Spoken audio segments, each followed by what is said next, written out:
وأذن في الناس بالحج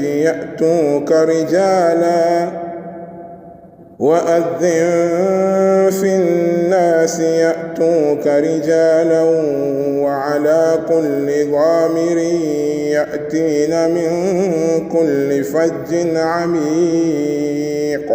Na wajulishe watu, ewe Ibrahim, wajibu wa hija juu yao. Watakujia kwa kila namna zao, wakiwa wanatembea kwa miguu na wakiwa wanapanda miongoni mwa ngamia.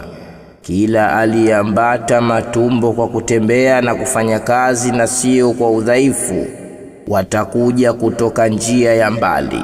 Liyashhadu manafi'a lahum wa yadhkuru isma Allahi fi ayyamin ma'lumatin ala ma razaqahum min bahimatil an'am fakulu minha wa at'imul ba'isa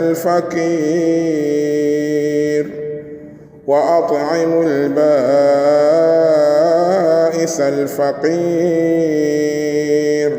Ili kuyahudhuria yenye kuwafaa ya kusamehewa dhambi zao, kulipwa thawabu za utekelezaji wa ibada yao ya hija na utiifu wao, kujipatia mapato katika biashara zao na mengine yasiyokuwa hayo, na ili wataje jina la Allah subhana kwa kuchinja wanyama ambao kwao wanajisongeza karibu na Allah, miongoni mwa ngamia, ng'ombe, mbuzi na kondoo, katika siku maalumu. Nazo ni siku ya 10 ya mfunguo 3 na siku 3 baada yake, kwa kumshukuru Allah kwa neema zake. Na wao wameamrishwa kwa kupendekezewa kula katika vichinjwa hivi na kumlisha kutokana nazo maskini ambaye umaskini wake umembana. Thumma liyaqdhu tafathahum waliyufu nudhurahum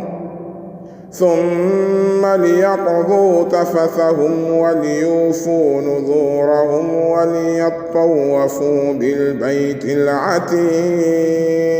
Kisha wale mahujaji wakamilishe matendo ya ibada yaliyosalia ya kujifungua na kutoka kwenye kifungo cha ibada yao ya hija, nako ni kwa kuondoa uchafu uliokusanyika kwenye miili yao, kukata kucha zao na kunyoa nywele zao, na watekeleze yale waliojilazimisha nafsi zao ya kuhiji na kufanya umra na kuchinja wanyama watunu, na waitufu kwa kuizunguka nyumba huru ya kale ambayo Allah ameikomboa isitawaliwe kimabavu na watu wasiojali, nayo ni Al-Kaaba.